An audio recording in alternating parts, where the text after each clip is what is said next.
Good day to you all, and welcome to Monarchist Minute, Royalist news in the good old United States of America. I am Vice Chancellor Clemens Magnolia. Here with me, I have two of my very good friends, Chaplain William Stout, and our probably one of our favorite contributors on this, Watercube.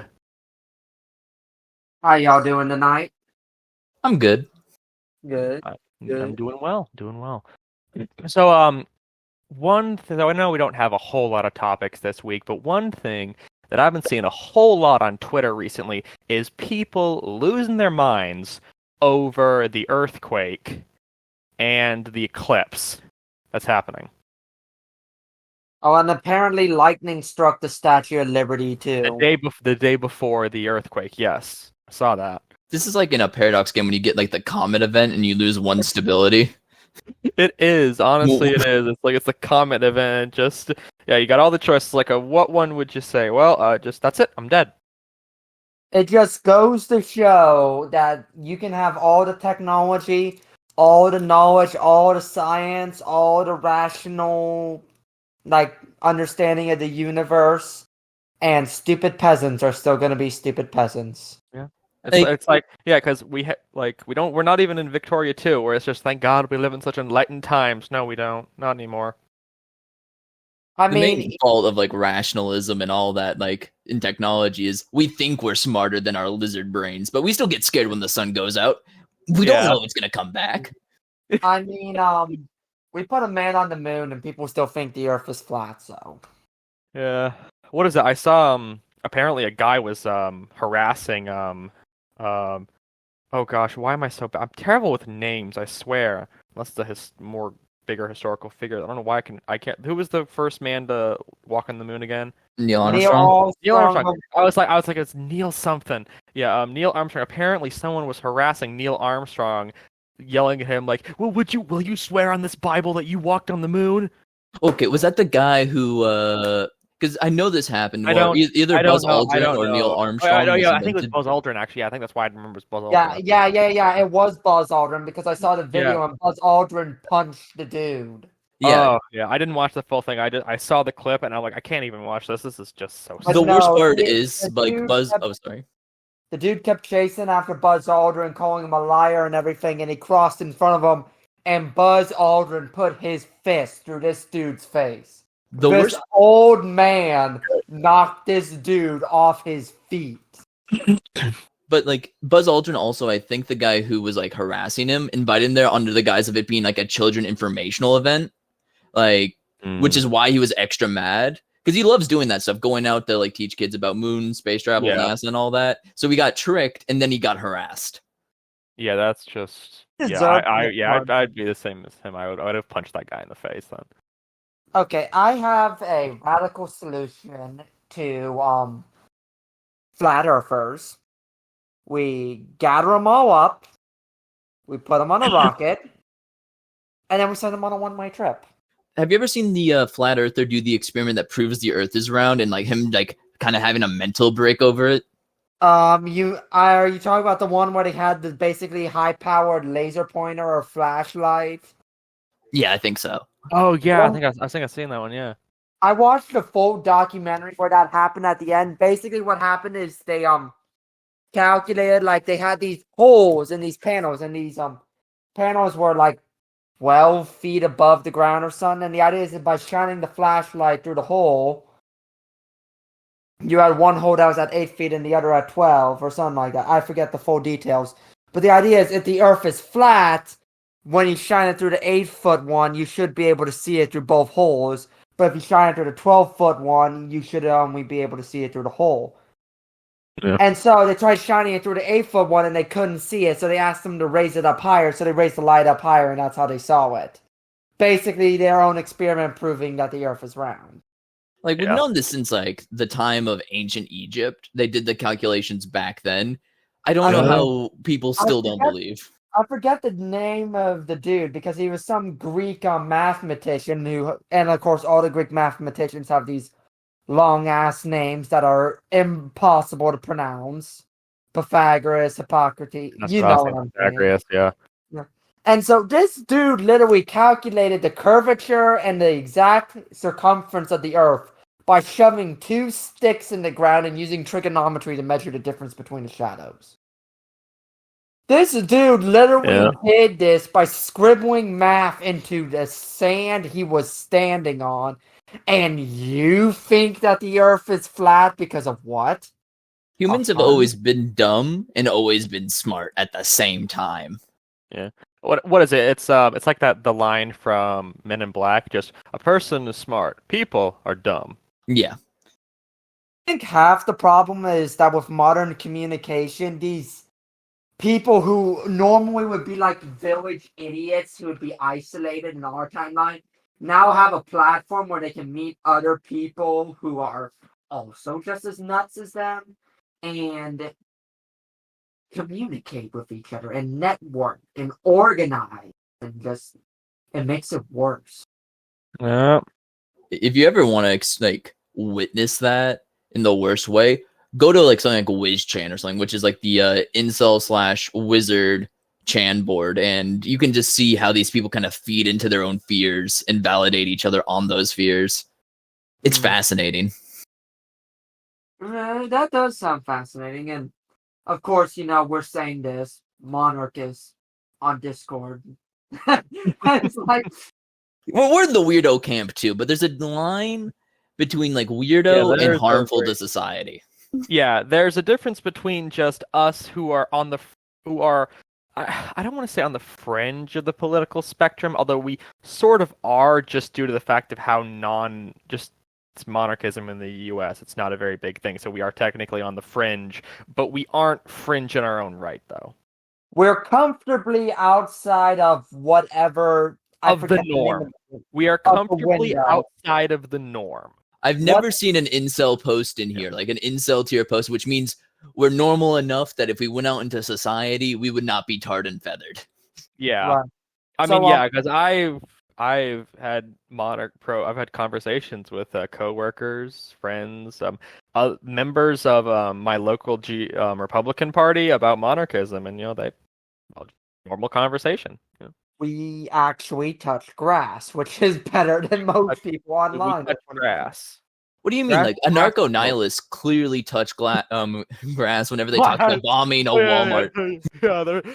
They're touching broken shards of glass. But like, see, I can do it too. No, they're touching their crack pipes. That's what they're touching. Ever seen a narco-nihilist post on Twitter? Half the time they're doing like ketamine mixed with meth and some shit. They're on all those drugs. Oh yeah.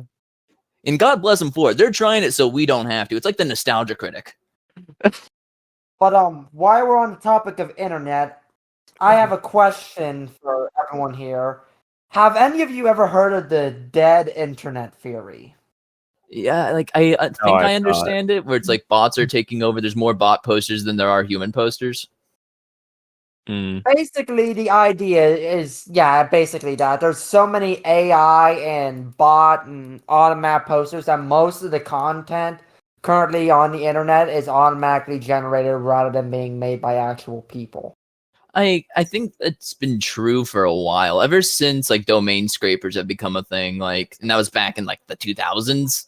It's been dead internet. There's so many bot accounts, so many things that you can just set up to be automatic. It doesn't even have to be AI. It doesn't have to be that advanced. All it needs to do is automatically send out emails. Like, think about how much is in your spam folder just from bot accounts. And now think about every email of a dead person that's still getting those bot emails. That means there's just like more activity, even with an abandoned account, someone who died and still has their email active.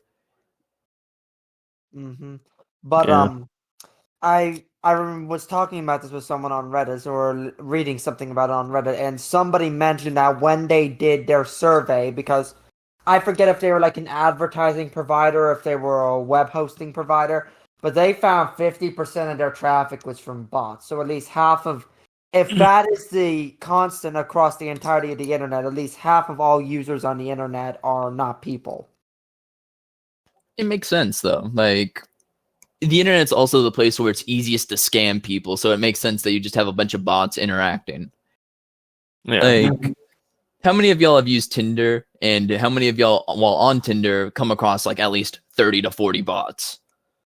Well, I don't use Tinder, Neither but I of us use use Tinder, though. OkCupid. I use OkCupid, and it's an older I site. don't Not use really I don't good. use anything like that. God bless you for that. Honestly, It's yeah. terrible.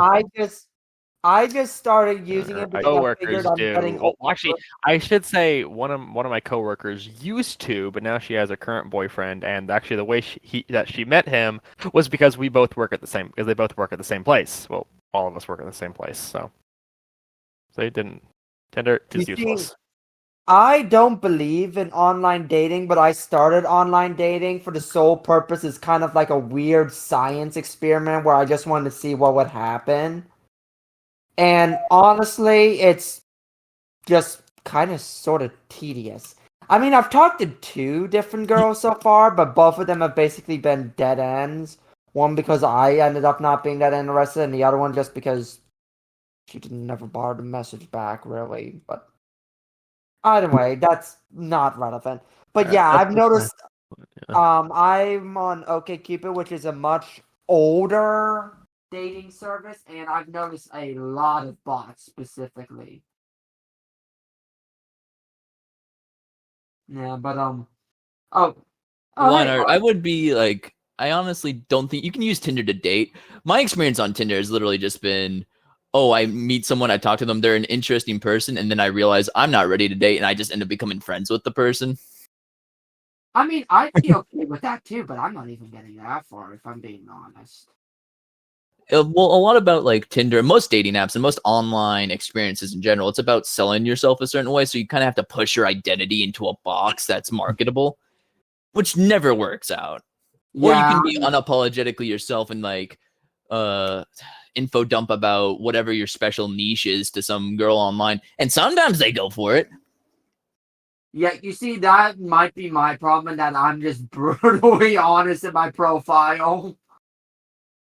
But anywho, but yeah, dead internet theory. Well, wow. Like, I guess this is also kind of a dead end for dead internet theory. Oh, hey, Arjun, welcome up. Arjun, muted. Who is this Hello, person again? how you doing? pretty good. How are you? Good.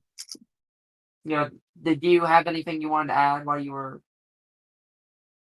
Not really at the moment. I was just wanting to know what you guys were talking about, but yeah. Um, oh, we I've were never talking about. really used dating apps. My only attempt at dating was on a Discord server. Oh yeah, That we were was a talking. terrible idea. Why did you do that? I met my first girlfriend when I was a teen off of Discord because she was close by. It was a weird situation. I've never actually been on a date or in a relationship. I've been single as a Pringle for my entire life, and honestly, it's very stress free. And It's overrated dating, honestly.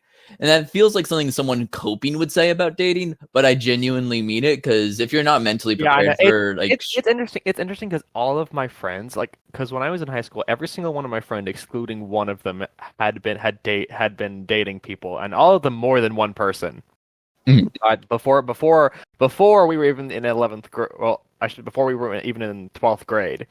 And I remember one of my friends came up to me and she said to me, Clemens, of course, I'm not going to use my real name here, but Clemens, you're really lucky the fact that you've never had a girlfriend. And I'm like, I don't, I understand what you're saying, but I don't have any point of reference, so I don't know how to take that. well, Even though basically, I know what she meant because I've talked with other of my friends and they're like, yeah, you're just lucky the fact that you didn't have to deal with this. And I'm like, listen, I'm not saying you're wrong, but I don't know how to take that because I don't have the same point of reference y'all have. yeah, it's like you're flattered, but it's like you still want the experience so you can at least understand what they mean. Yeah, Yeah. it's So like it's like, exactly how I felt. I get what you're saying, but I have literally hello? Yeah, you cut out for a second, but I think you're good. Yeah, no, it cut out, but like it played the rest of your sentence. Like I think your internet Yeah. might have died for a microsecond. Yeah, but Yeah, I mean, I would want to date someone, but yeah, sometimes it can obviously be a hassle if you're doing it with the wrong person. I'm very old fashioned in that I 110% believe in the notion of meeting people in person. And that's kind of my problem. That's kind of why I decided to try online dating as kind of a science experiment because I didn't go to college. I go to college now, but I went straight into the workforce and unfortunately, when you're in a STEM field, that's not exactly a great way to meet women. There's no real places to meet No, women or really anyone anymore because there's not really any third spaces that aren't like home or work Right. that you can really go to. Yeah. Right? And you can go to a bar. The US doesn't even have decent bar culture anymore because you can't get to a nice bar without having a reliable means of transportation, and finding reliable transportation in the US is yeah. near I would say a impossible. lot of I would say a lot of that is because like in the 40s and the 50s there were a lot more reliable train service in big cities. We kind of just had a complete collapse of public transport institutions Well, I mean, and a lot of that evaluation of it. also, I mean, that also was, I mean, in some cities, what happened is that the automobile industry literally bought up public transportation and just destroyed it to get rid of the competition. All my friends Oh yeah, hate oh yeah. General That's later. Motors. Well, no, that happened in Los Angeles where the bus service bought Yeah, up all the Anco. streetcars here and then got rid of it. It happened everywhere. It happened even General Motors basically destroyed the trolley system in Chicago and much of the Midwest. All my homies hate General Motors. Even without like the public transportation issue, there aren't really places to go. There's such a stigma around it. I remember reading some Twitter thread long ago about anti-loitering signs, where it just kind of means there's no place if you're either below the age to drink, or if you want to avoid drinking culture, for you to go to just to be. At most, like maybe a comic book shop or like Yeah, a place you where they know- do D&D, but that's The real crazy thing is that there are some cities that put no loitering signs up in their parks. Like, you're in a park. What am I supposed to do besides sit here and exist? your point's to meander around. You got to get the use value right out of it. You can't stick around. Yeah, I know. Well, no, I don't have any problem. I think people should be able to walk around places and not be like, constantly negged at by the authorities all the time. Like obviously, especially because Yeah. I'm a person who likes to go outside a lot. I've always been a special needs. I've always been an autistic kid, so obviously I would like the ability to do that. But I don't want to get fucking bothered by all the people on top all the time. Mm-hmm. There are two laws in the US that I think Yeah. are absolutely positively stupid, and that is public intoxication and loitering. Because they are two laws that exist specifically for the purpose for criminalizing people who were having a good time. I honestly think, yeah, public loitering should. I mean, like, I think that like you at least should be able to. No. You should. I think you should at least be able to loiter on like government owned land, and there shouldn't be anything against it unless you're like causing a disruption. Like if you're like in the middle of a park and like screaming and annoying the hell out of everyone and being Well, that's like a public being unstable, disruption one. I Yeah, can get that, but That's like a different law. you just walking around, it's ridiculous. But I think you're trying to say something.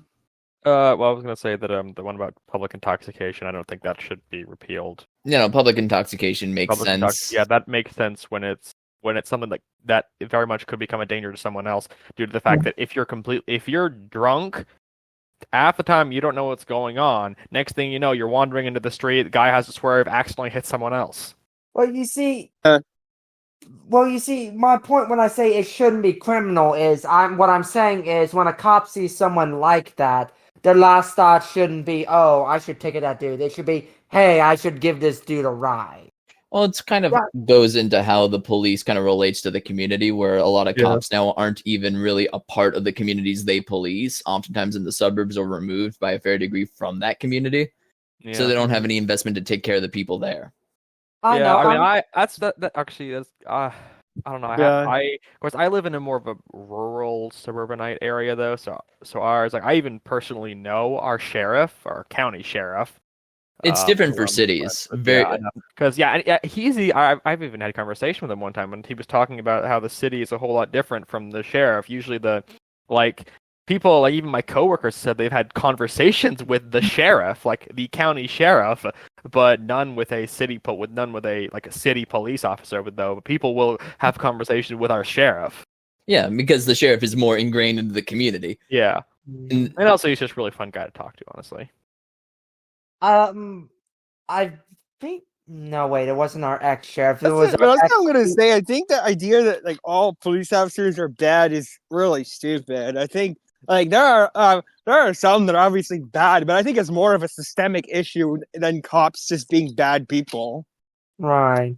It's more the fact that there are flaws within the system Mm-hmm. than it is that there's flaws within Individual the cops system. themselves are not bad people. I don't think. I Yeah. think the problem is the flaw. There are a lot of flaws in the systems and what it rewards. I don't think a lot of cops are bad people, though. I think that this is very stupid.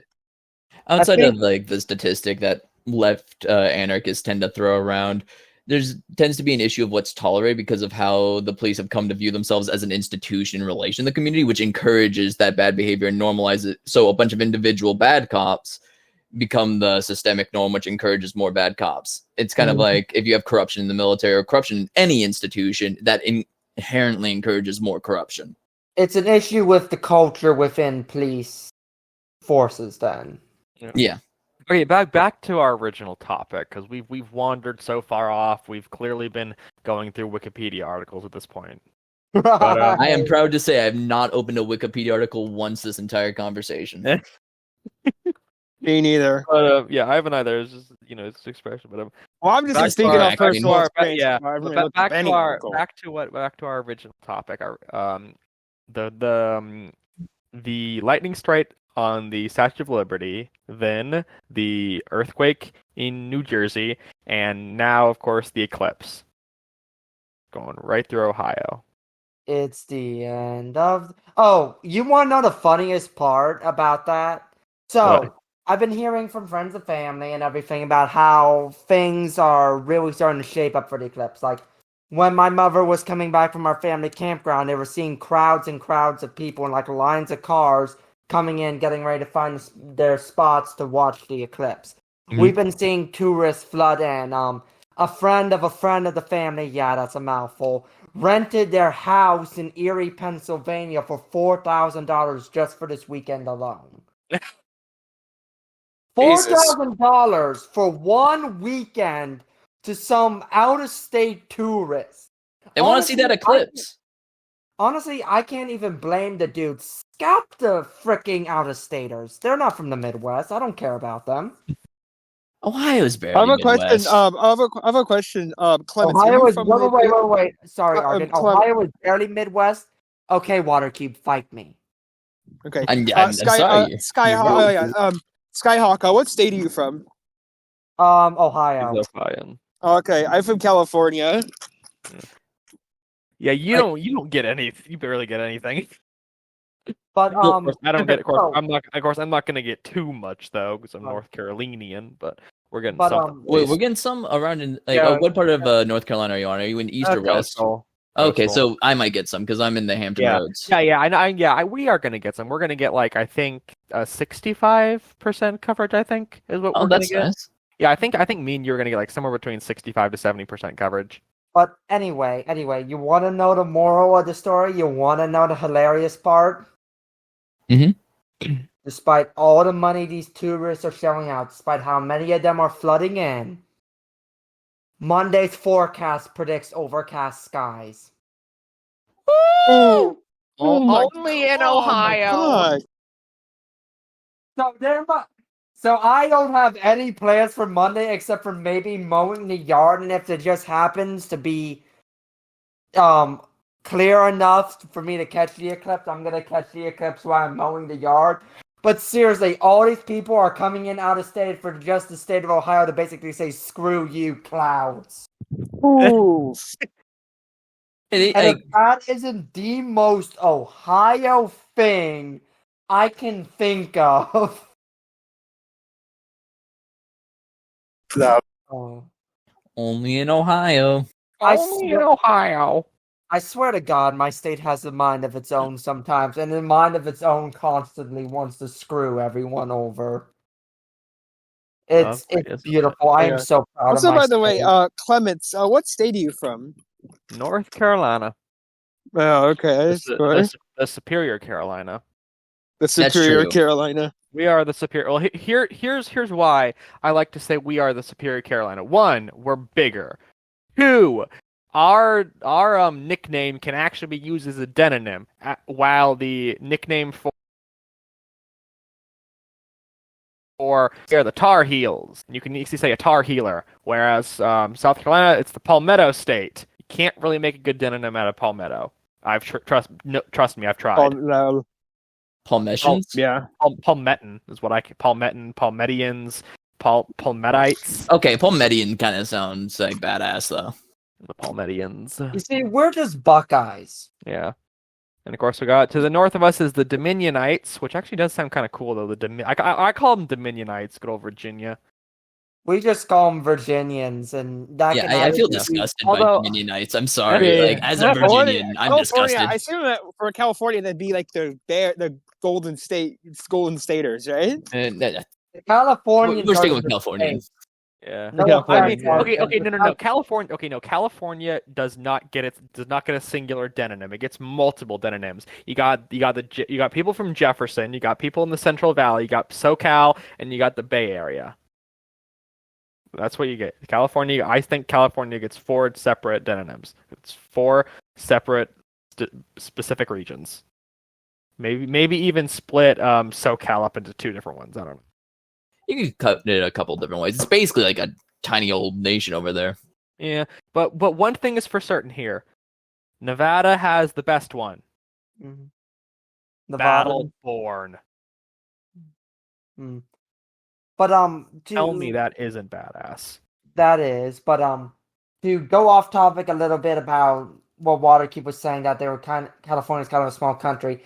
A while ago, I watched an interesting video essay about California and how basically due to its isolation for most of its history from the rest of the Union, that California grew up and developed its identity more like a colony of the U.S. than a state in the Union.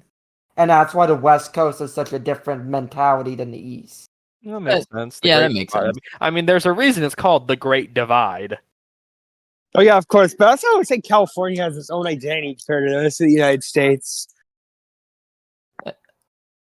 Related to like American identity with the whole conversation about denonyms. I had a friend over for most of the week, and right before he left, him and I had an interesting conversation talking about like how we should start identifying as the census, like deracializing the census and just making it about state identity. Because like I'm gonna just start writing Virginian on my census whenever I get. Do it. What are you? Yeah, but it's like compared to like it's like the people who put American. Yeah, but we should have that towards the states. Screw like identifying with the nation state. I want to identify with my state. Let me finish. Don't let Scramble hear you say that. He'll start saying. Let me finish. I think that like I think that also California has like multiple different. I'd probably split South California into like you probably split it to like the coast region with the big cities, and then like the Mojave Desert area. Yeah. But I would 110% put Rustman on my census. 100%. Hello, Rustman. I am one. No, Clements. Ever since we started working on our fantasy project, I have really gotten into kind of a swing of this, what I've been calling Rust Belt nationalism, where I kind of want to work on creating this sort of regional identity for the Rust Belt. Back to the topic at hand. So, I'm gonna be honest. I've been seeing a whole lot.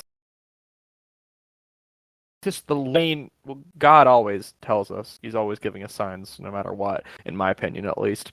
So I don't think this is really some massive thing to really be so hung up about. Of course, we got Marjorie Taylor Greene going off like she always does. Of course, she's just an idiot anyways. But, the way I see it is that it a sign from God? Everything is a sign from God, in my opinion, really. But I mean, yes, I think when they're all combined together like that, I think he's just trying to nudge us in the right direction, of course. But I do think a lot of this is people just massively overreacting to this. My parents were having a conversation not too long about how they thought it could be possible that the rapture might happen upon the 2000th year anniversary upon the death and resurrection of Jesus Christ, which of course is coming up soon. So, Well, when it comes from like sorry. the thing about the rapture is there's no actual biblical precedent for the rapture happening. I've been reading through the book of Matthew recently, and Jesus even says, "No man shall know it, not even the angels in heaven, only my Father in heaven," as Jesus says. So only God knows when the rapture will happen. No one else knows, not the angels, not even the devil. The devil doesn't know when it's happening. So I don't like this idea of us constantly trying to go, is it going to happen here? Is it going to happen here? Oh, when is it? When's the rapture? It's like, no. Here's the thing about the rapture that everyone, especially American Protestants, gets wrong is that no, the good Christian people aren't going to be taken away to live in heaven and like miss out on the 7 years. Okay. The problem is that it's a very hot button topic. I wouldn't say a hot button topic, but it's one that people can very easily debate on, because I've had debates with people for and against that idea, and honestly, I see that both of them are there's both good reasoning behind both of them. I mean, personally, what do I think? I don't know. Personally, I agree with you. I don't think that God's going to take us up. I mean, I think he'll likely keep us here. I mean, yeah, I believe that too, because then the 7 years of tribulation don't make sense. I mean, what's the point of taking all the good Christian and faithful people away if you're not just going to then test all the people who didn't believe in the first place? The point of the 7 years is it's supposed to test the faithful. Exactly. One thing I want to mention. Oh, sorry. No. Go, the reason we all get into heaven if we die during those 7 years is because when we died, it's probably because we were martyred. When it comes down to the stuff like the eclipse themselves being a message, I don't really think it is, but it kind of points towards like a yearning for apocalypse inside of the American people. Like, America has had a very morbid fixation on the end times for a while. That's like our favorite hobby, is to write about all of us dying in an apocalypse and fantasize about it. Yeah, I think part of that honestly comes down to the fact that we as Americans, we don't know what war is, because we haven't had a single war actually hit us, like really hit us, since the Civil War. Yeah. We have no context for brutality either. We've never had a dictator. We don't know. Yeah, none of because we're one of the few countries where our Constitution has, it's been amended, but it has never been replaced. It's been the same since 1776. No, like 1786 or something, or 87. Yeah, it was late. Was the late? Yeah, I think it was the late 80s. Yeah, late 1780s. When the And like, I think also Americans kind of want to go through that suffering, because we also see it from like American leftists about wanting to suffer in order to not show solidarity, or looking at stuff like, I notice this among leftist groups because I still keep ties with those circles. Now they kind of look at what's going on in Israel-Palestine as just a way to feel trauma and try to simulate that trauma. They don't look at it as like something that they need to call aid to or give money to or help out in any way possible. More something that they just need to witness so they can suffer too. Yeah, I mean, I think it comes down to the fact of they just want to have the they don't want to do it in solidarity. They just want to do it so they can be like, oh, look, because I've even seen like some on like this one server I'm on, which is mostly filled with leftists. This one guy from, guess what, Massachusetts. What a shock! And he is the most insane political leftist I've ever seen in my entire life. He constantly he tells us how he yells out "Death to America" in the hallways of places that he goes to. He's also the son of rich parents who live in a gated community in Massachusetts, so he's probably never seen a minority his entire life. Exactly. He's probably never seen a minority his entire life. I can explain that away easily. The yearning of the petty bourgeois to be revolutionaries in this modern time, it's a craving. Because like most of these leftists that I've witnessed, like they're basically just they're, as Mussolini said, baffled dictators. These wannabe anarchists, the Marxist-Leninists, they just turn to fascism solely because they recognize that's their place in the system, because their class interest is inherently different from the proletariat they claim to fight for. Yeah. And I mean, he said how he hates America. He said Russia's a better country because at least there there's no rights to be taken away. The fuck? It's also so privileged as well, because like I bet he doesn't even know about the spousal abuse situation, and he's speaking from what like an actual good leftist would call like a patriarchal mindset, something where he could benefit from his masculinity and shit. Like, yeah. But you want to know where I think America's obsession with apocalypse and like suffering comes from? where? It all goes back to that puritanical foundation in the U.S., the hellfire and brimstone raging city on a hill. Like belief and like principle that we're all wretched human beings and that God needs to like punish us. It all goes back to that primordial puritanism that all inevitably what Hey, is can I what talk, is please? yes, sorry.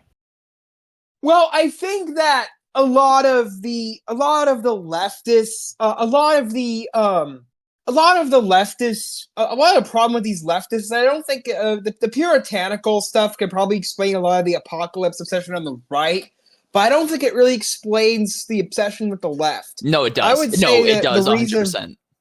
Because the left has a much of an, like the American left, I say this specifically towards the American left, has an ideation towards original sin. They have that same sort of theology, even if they're the most atheistic, anti-theist people out there. They still have an idea of they just think the sin. original sin is the creation of America, like literally. No, it's not that. It's whatever privilege that person or individual was really born with that they view as the great evil, because they have a sense of like survival skill that other people must suffer even though I thrive, but they do not want to give up their thriving to suffer with them.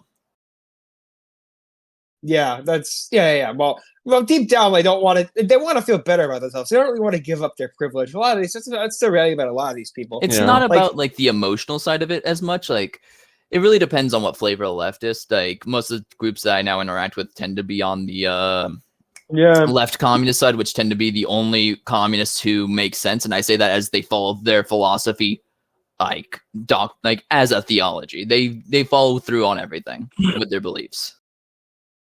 Yeah. Compared to most anarchists. Anarchists, they are very emotional. They want to be able to show agency on the world. They struggle with a lack of agency. That's why you see a lot more working class or poorer anarchists compared to the rich Marxist-Leninists that you tend to see. Oh, I see. Well, yeah. Well, I think that that's totally fair. But yeah, I would think that I think that the most fallacious. Okay. Well, yeah.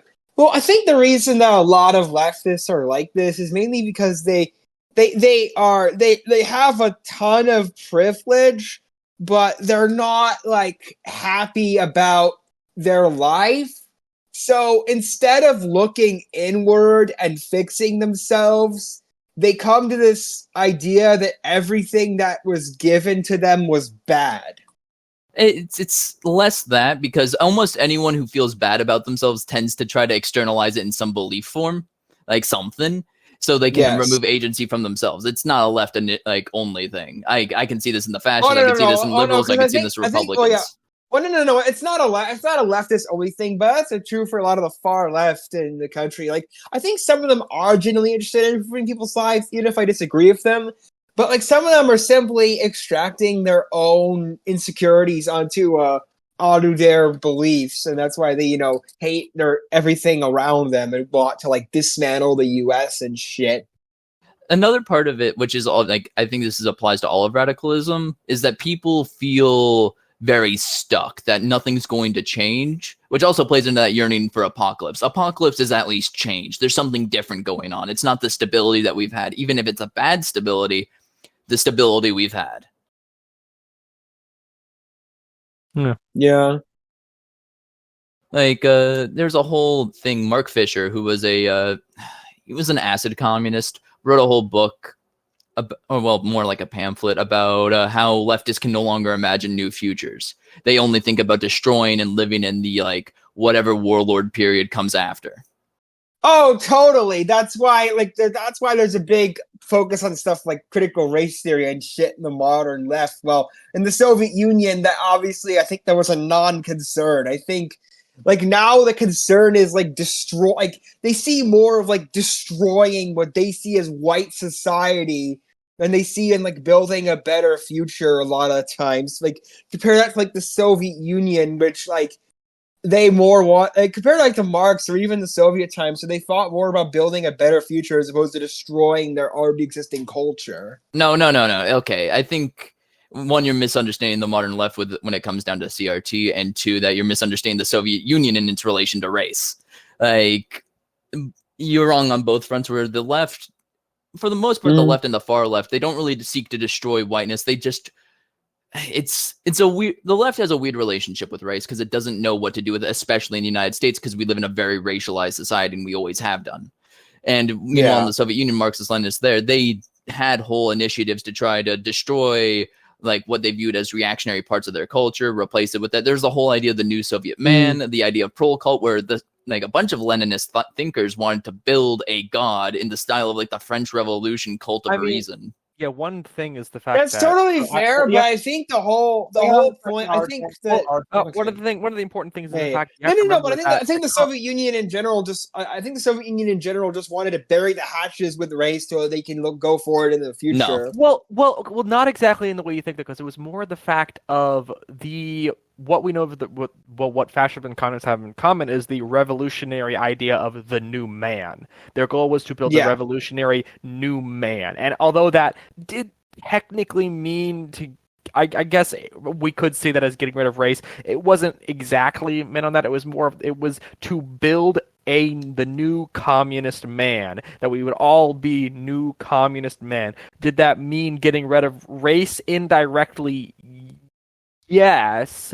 They also had a different relationship with race. Not in the way that we think of it in our American sense of building equality, more as in the communist sense, it is to enforce a standardized doctrine.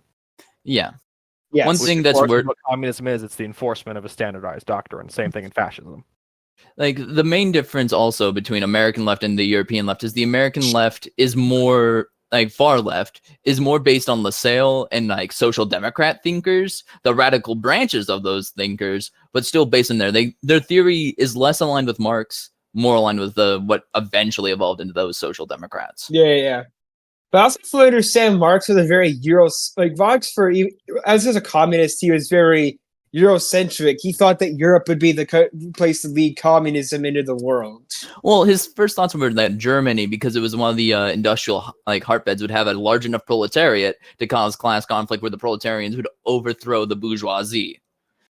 So he was looking at it based on how much proletarian class awareness was actually in each nation at the time. But whenever it came to Marxian predictions, he stuck mostly to economics. The only thing that I think was true is that he said Russia could not become a communist state in the next 100 years from when he was writing, because of how undeveloped it was and how far behind inside of feudalism it was. Yeah. Which is why the Bolsheviks, when they took over, they tinkered with a free market economy to try to build up a bourgeois and build that class conflict. Until Stalin said, nah, I'm going to monopolize all the power, and then did the 5-year plan thing. Yeah, they just switched to state capitalism, which honestly was more efficient, and they started to do what was basically mercantilism with the puppets that they set up in Europe. Yeah. Right, but of course, there was also the millions and millions of people that died as a result of such upheaval and forced economic change. Oh, yeah. Yeah, and of course, the Holodomor itself was the fact of basically just, what's the word? I guess it's the old colonial sense of using it as a means to extract wealth for the greater nation in Ukraine. No, and this is the one thing I really get angry with some communists about, how they see independent farmers as petty bourgeoisie. When honestly, the average farmer, including a family farmer that owns his own land, is really just as well off as the proletariat. They're not bourgeois in any way just because they own their own means of production. If anything, they're the model for how a communist utopia should work because they are the workers who also own their own means. Own their own means of production. That'd be mutualism in most Marxist sense, and they also just get wrong when they say that on a Marxist level because they're the peasantry. They're supposed to represent the landed peasantry that exists. They're class enemies of the proletariat, but they are not bourgeois. Right.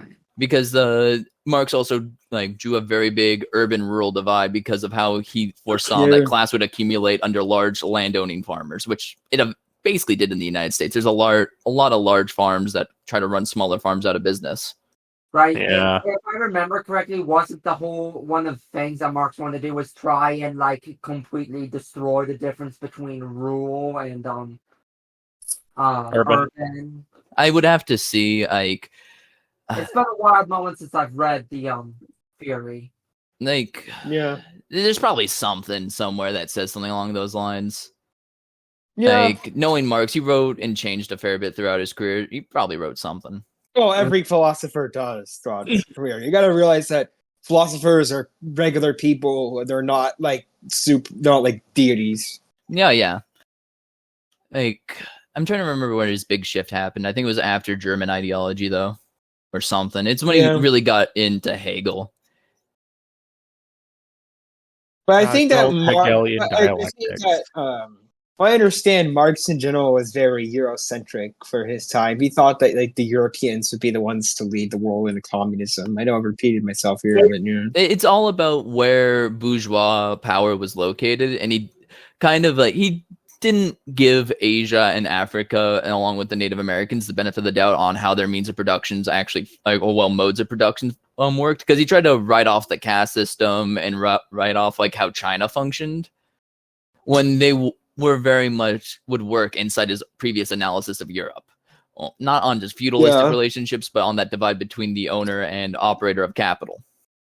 Yeah, I would say that. Well, I would say probably communism, kind of went from first worldist to third worldist more because that's where their ideology simply took hold and gained popularity. Well, it's because Mao specifically tried co-opting the peasantry into the communist system. The 5 stars on the Chinese flag represent the different classes, like bourgeois, peasantry, petty bourgeois, urban proletariat, and lumpenproletariat or something.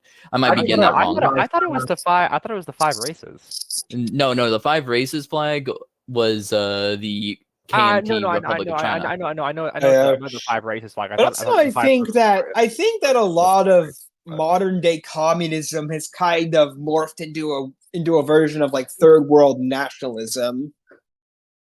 It was like that for the most part from the beginning. Whenever the Marxists would go to other parts of the world, it would immediately transform into local nationalism because Marx was still anti-colonial. Yeah. So that part was easily adapted, again, with the works of Mao in changing how communism was interacted with, especially stuff after Marxism-Leninism. Mm. Well, I think that while communism opposed the colonial systems that were already there, I think that its ultimate goal is it's kind of a colonial system in itself because its goal is to impose itself upon the world. Basically. Well, every system wants to do that, but I would say that go ahead. It's be more of an internationalist system than anything else, really. Yeah, the international Soviet. Because imperialism, it's not the same thing though, because that means you're trying to for your own sake, whereas communism, in theory, that's fair. It is for an ideological sake, because again, to be fair, every ideology seeks to impose itself on as many people as possible. Or if you're a left communist, you're not supposed to go out and spread the word. You're just supposed to wait for class conflict to get that bad worldwide, and then you try to help any proletarian revolutionaries as they revolt because they think it will naturally happen. Yeah. Well, I think the goal of every ideology is ultimately to get as many people on board with it as possible. I just think some ideologies take different roads in doing that. Oh, I wouldn't say that's true either, because some are just inherently exclusionary. Well, actually, yeah. Well, some ideologies. Oh, yeah. Actually, that's true. Some ideologies are nationalist. Some ideologies want to make everyone believe them. Some ideologies are built around certain nations. So yeah. Well, obviously, an exclusionary ideology would be National Socialism. Well, National Socialism, like, it's exclusionary, but it also tries to integrate as many people as it can. Because, like, National Socialism is like a dreck of an ideology. If you're, like, talking about neo-Nazism versus old Hitlerism, like, the line between them, it's hard to even get into the weeds of that. I'd have to disagree with you on that. I think of National Socialism as exceedingly a German. Well, it was tailored specifically to Germany. I'm not saying it's impossible to recreate it, but it wouldn't be exactly the same as I'd probably argue that like Italian fascism is a much more exportable version of fascism than National Socialism. Well, the thing about fascism is the fact that fascism itself is an ideology which is malleable to a nation itself. Fascism does not stay within a singular system. It grows and changes within a country itself. No, like I disagree there actually, because I view fascism like very rigidly, because I would not consider National Socialism to be fascism. Yeah, it has completely different origins compared to Italian fascism, which later inspired the Dollfuss regime, some of the stuff that Pétain did, and the Phalangists. National Socialism evolved out of like Volkish sentiments and had a completely different relation with the state, because it would only arise out of Germany because Germany only had that Volkish ideal, but it really much did embrace that like Aryan thought, which really did come from that mysticism. If I remember correctly, when Gentile originally came up with the idea of fascism, the idea was he was trying to recreate the sort of socio-political ethos of the Roman Empire, the Roman Republic, not the Empire. Sorry. And to an extent, yes, and also like trying to reach that Hegelian bureaucracy, and because fascism and communism are both modernist ideologies, both the radical restructuring, they're both revolutionary ideologies. They're not like people like the leftists would say that fascism is just reactionary when it's not. Fascism is exceedingly a revolutionary when they want to bring about a new system, not bring back anything old. Well, I'm not saying there aren't elements of reactionary, like some elements within certain fascist movements of bringing back to a certain age, but it's inherently revolutionary ideology. Yeah, when fascism was birthed, and I'd say the birth of fascism happened with the Regency of Canaro, like it was inherently revolutionary. They were ready to abolish everything, ready to abolish marriage, enter free love. They were closer to hippies than what most people imagine a fascist is. And even then, like hippies were for the most part fascistic too. I mean, but back to what you said about National Socialism. I would say that I'm not saying that your argument's wrong, because I do see what you're talking about here, but I just personally I don't agree with the idea that it's not a fascistic ideology, because it still follows the major tenets of it, mostly, specifically the idea of all within the state, nothing outside the state, and of course the state, but of course in Germany's case the state itself is the party and the Führer. Now, well, I can't see how we would say that it isn't exactly fascism, but yeah. I think it just failed heavily. Like, if it was to be fascist, then it failed with class collaboration. I think it was fascistic, but I don't think it was fascist. I think it took elements of fascism for its own purposes. I would say that it wasn't. You're not wrong in that. Okay, I see that point to you. But the way I see it, they did the idea of class cooperation is within the party though. But yeah, I can see how that could be not fascism. But then again, for them it was of course the party is the state. Everything you do is within the party, which is within the state. Yeah, everything is, and fascism is of course everything within the state, nothing outside the state, as Mussolini said. Well, I think the reason where they fail with integrating everything into the party was specifically with like organizations like the DAF and the I'm not saying they weren't failures at it. That's not the argument I'm making, but the argument I'm making is the fact that the goal was still the same. The execution was not it, but the goal was the same, which is why I would say that they are a fascistic ideology. Okay, I can agree to disagree here. And also have a question: is the trope that like fascism appeals to the middle class like true or no? Yeah. Oh yes. I believe that with my heart. And every part of the petty bourgeois has a particle of Hitler, as Trotsky said, and he was the only thing that he was right about there. Well, I'm gonna disagree with you on this again, Water Cube. I don't think it is inherently a middle class ideology. Well, National Socialism, or are we talking about National Socialism or fascism here? Let's go with all of fascism, including National Socialism, for the sake of argument. Okay, just fascism in general. Let's go with fascism in general. Fascism in general, I would not say that it is an inherently middle class ideology, and the reason I say that is because of the Po Valley farmers. I think it was the farmer strike, in which it was mostly lower class farmers who were angry with the Socialist Party of Italy's economic policies, and eventually aligned themselves with the fascist movement of Italy. And I would say that because the fact that fascism in itself is, of course, a more it uses populism to attain its goals. And I say that as I am a populist. And y'all know I'm not a fascist because monarchism and fascism are incompatible ideologies. But I say that as a populist, but they use populist ideology, which inevitably means they have to use the lower class.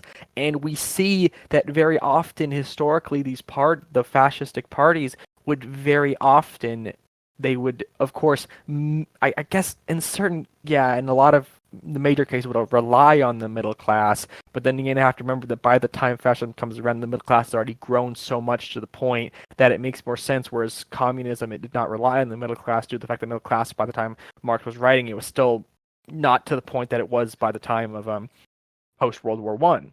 Okay. Let me finish my thought. But we see in the fascist movements that they would still rely upon the lower classes to do this. And I go back to Italy. In Italy, the first major maneuver for them, not counting what happened in Fiume and such, but in the mainstream Italian one, was that they used the lower class peasantry in the Po River Valley to their advantage, to really as the first stepping stone to Italian fascism.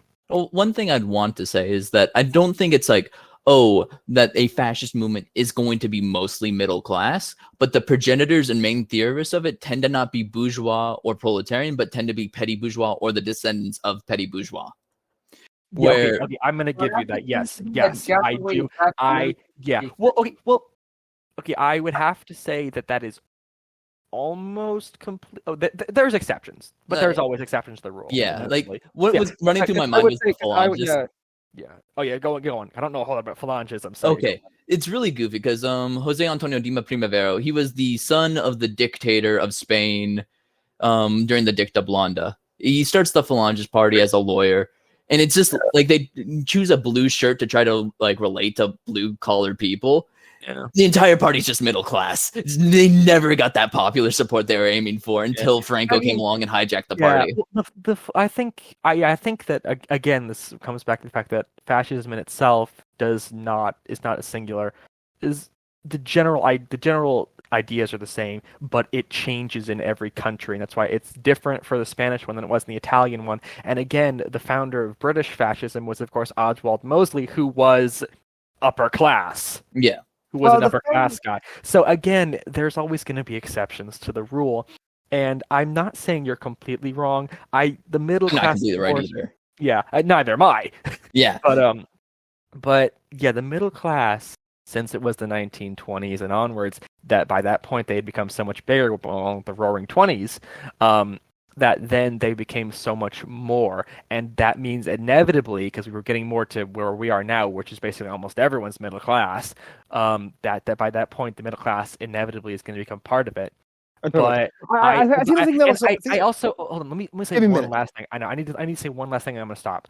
But of course, we have to remember that inevitably ideologies are created by people who are middle class, because of the fact that you cannot be a lower class person and really create an ideology, because of the fact you're not capable of doing it because you're lower class. I'm not saying there's not exceptions to that rule, but generally speaking, it is usually the middle class and the petty bourgeoisie, and even some upper class people who usually create the ideologies of that work course. around them because I they Well, I yeah. think the thing remote is that You just of doing so. middle class I'm has done now. enough capital and time to be politically active, but not enough wealth to be 100% comfortable in their society. No, You like guys were just you guys just took the words right out of my mouth. I was just going to get ready to say that typically revolution is always fundamentally a middle class thing.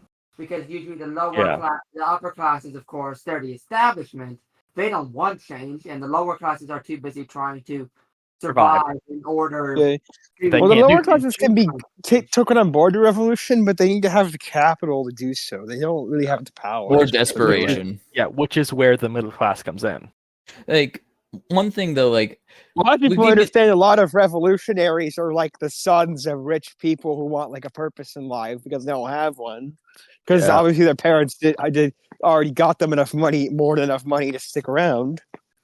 One thing I would want to add when it comes down to the fascism middle class thing, I want to kind of re-clarify my point a bit more, which I mean petty bourgeois, not middle class. Because like the middle class in the United States tends to mean the labor aristocracy, the people who are proletarian, but they do well enough to own a home, but they're still selling their wage labor. And I'm using Marxist definitions for this because I like those definitions. I'm sticking with those. Yeah, it's the easiest ones for you to use, yeah. Yeah, with the petty bourgeois, I mean like small business owners tend to be more likely to have ideations towards fashion because like someone who is middle class, like doing well proletarian, they actually have a much more comfortable position than the small business owner who is constantly under the threat of being eaten up by the bourgeois.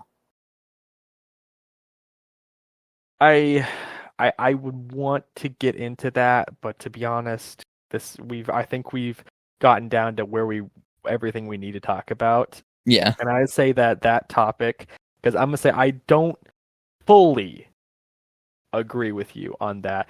And I do really, really want us to continue this conversation, but by now it's getting late. We need to wrap this up.